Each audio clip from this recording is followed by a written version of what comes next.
Assalamualaikum warahmatullahi wabarakatuh. Bertemu lagi dengan Ibu Hikmah di pelajaran Pendidikan Islam dan Budi Pekerti.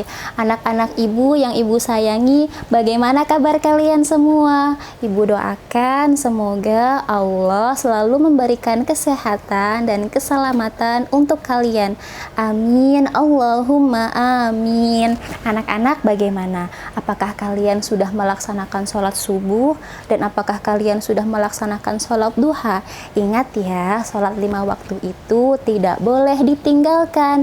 Dan jangan lupa ditambah sholat duhanya agar Allah menyayangi kalian semua. Baiklah, sebelum kita belajar, mari kita berdoa bersama ya. Nah, Ibu punya tepuk baca doa. Mau tahu nggak? Baiklah, Ibu kenalkan ya. 1, 2, 3. Tepuk baca doa. Sekarang saya mau belajar. Saya harus baca doa. Baca doa. Baca doa dimulai. A'udzu billahi minasyaitonir rajim. Bismillahirrahmanirrahim. Raditu billahi robba wa bil islami dina wa bi Muhammadin nabiyya wa rasula. Rabbi zidni ilma warzuqni fahma. Amin ya rabbal alamin. Aku ridho Allah Tuhanku, aku ridho Islam agamaku, dan aku ridho Muhammad Nabi dan Rasulku. Ya Allah, berikanlah ilmu kepadaku dan berikanlah pemahaman. Ya Allah, kabulkanlah doaku. Amin. Baiklah, kita mulai pelajaran hari ini ya. Ayo, sudah siap belum buku dan alat tulisnya? Anak-anak Ibu, pada pekan lalu kita sudah belajar tentang hal-hal yang harus dijaga kebersihannya dalam kehidupan sehari-hari. Nah, pada hari ini kita akan mempelajari hidup bersih, yaitu tentang tata cara menjaga kebersihan diri kita sampai pada kebersihan lingkungan di sekitar kita. Nah, yang pertama adalah bagaimana ya caranya menjaga kebersihan tubuh atau menjaga kebersihan badan? Yang pertama yang harus selalu kita lakukan adalah berwudu sebelum sholat. Ibu guru, kenapa sih kita harus berwudu sebelum sholat? Karena dalam keseharian biasanya kita tidak luput dari buang angin, buang air kecil, dan buang air besar. Nah, 3 hal ini adalah hadas kecil atau hal-hal yang membatalkan wudhu, yang darinya sholat kita menjadi tidak sah atau tidak diterima oleh Allah Subhanahu wa Ta'ala. Maka agar sholat kita sah, agar sholatnya diterima oleh Allah, sebelum sholat kita wajib berwudu. Dengan berwudu, maka hadas kecil kita menjadi suci. Lalu kita bisa melaksanakan sholat. Allah adalah zat yang maha suci.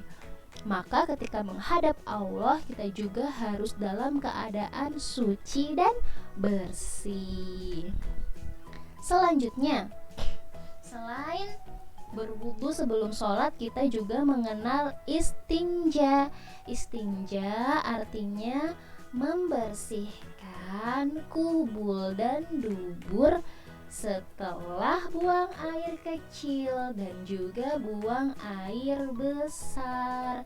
Ya, setelah buang air kecil, buang air besar, bersihkan dengan air mengalir dari depan, belakang, di samping kanan dan samping kiri. Semuanya dibersihkan dengan air mengalir sampai bersih. Setelah itu dikeringkan dengan handuk. Kalau tidak ada air bagaimana? Contohnya saat musim kemarau, atau kalian sedang sakit dan ibu dokter melarang kalian menyentuh air. Tidak apa-apa, kalian bisa bersihkan dengan tisu atau dengan batu jika benar-benar darurat. Tapi kita kan ada banyak air ya, jadi kalau ada air harus menggunakan air yang mengalir. Selain membersihkan, setelah buang air kecil dan buang air besar, kita juga wajib harus mandi 2 kali sehari. Tidak boleh malas mandi, nanti banyak bakteri di dalam tubuh, nanti kita gatal-gatal, badan kita menjadi bau. Jadi harus mandi ya. Sebelum mandi ingat ucapkanlah Bismillahirrahmanirrahim. Lalu setelah mandi, saat mandi bersihkan anggota tubuh dari ujung kepala gunakan shampoo. Lalu tubuh kita, sela-sela tubuh kita, ketiak, sela-sela jari, semuanya dibersihkan dengan sabun sampai bersih. Lalu bilas dengan air mengalir. Dan kalau sudah selesai mandinya, keringkanlah dengan handuk sampai benar-benar kering, agar tubuh kita tidak bau, tidak sakit panu. Masya Allah ya, Allah menyuruh kita hidup bersih sebenarnya agar kita sehat. Nah, apalagi? Jangan lupa gosok gigi. Hayo, siapa anak-anak Ibu Hikmah yang malas gosok gigi? Yang malas gosok gigi nanti mulutnya bau, nanti giginya berlubang. Nah, setelah giginya berlubang sakit deh giginya. Jadi tidak boleh malas gosok gigi ya. Gosoklah gigimu minimal 2 kali sehari, saat bangun tidur dan juga sebelum tidur. Gunakan sikat gigi yang berbulu lembut dan juga pasta gigi. Sikat dengan lembut, jangan kasar-kasar, nanti gusinya terluka, berdarah, akhirnya sariawan. Jadi pelan-pelan saja, yang lembut, dengan gerakan putar-putar-putar, memutar, diputar-putar gosok giginya, agar semua makanan di sela-sela gigi kita hilang dan bersih. Apalagi ya? Ya, harus rajin potong kuku. Ayo, siapa yang lari kalau kukunya mau dipotong sama bunda atau ayah? Jangan lari ya. Anak-anak, kuku yang kotor akan membawa banyak sekali bakteri dan kuman. Nah, kalau kita makan terus kukunya kotor, kotorannya masuk ke dalam mulut kita, ke perut kita, akhirnya jadi sakit perut, cacingan, terus banyak penyakit-penyakit lainnya. Jadi harus bersih kukunya agar kita sehat. Dan apakah kalian tahu kalau kukunya kotor nanti banyak jin yang menghuni di sana. Akhirnya kita jadi malas bekerja, malas belajar. Jadi harus rajin potong kuku ya. Ya, selain tubuh yang bersih, sudah berwudu, sudah mandi, sudah gosok gigi, sudah rajin cuci tangan, sudah rajin potong kuku. Yang selanjutnya adalah bersih pakaiannya. Orang muslim yang taat, tubuhnya selalu bersih, pakaiannya juga selalu bersih, pakaiannya selalu wangi. Anak-anak, ingat ya, jangan gunakan pakaian yang untuk sholat dan pakaian yang untuk sekolah untuk kalian bermain di luar. Kalau main bola kotor-kotoran atau main masak-masakan kotor-kotoran di luar, jangan gunakan pakaian untuk sholat ya. Harus menggunakan pakaian main sendiri. Lalu kalau pakaiannya sudah kotor, sudah bau keringat atau banyak lumpurnya, harus diganti dengan pakaian yang bersih. Cuci pakaian kotor dengan air mengalir. Nah, sekarang kan kalian masih kecil, mungkin masih tidak bisa bantuin bunda mencuci baju. Kalian bisa bantu bunda menjemur baju atau bantuin bunda untuk melipat baju. Dengan begitu kalian sudah belajar sejak kecil caranya menjaga kebersihan pakaian kalian sendiri. Hingga nanti ketika sudah besar kalian akan terbiasa senang dengan pakaian yang bersih. Selanjutnya, selain pakaian yang bersih, kita juga harus membersihkan peralatan, benda-benda atau barang-barang yang kita miliki loh.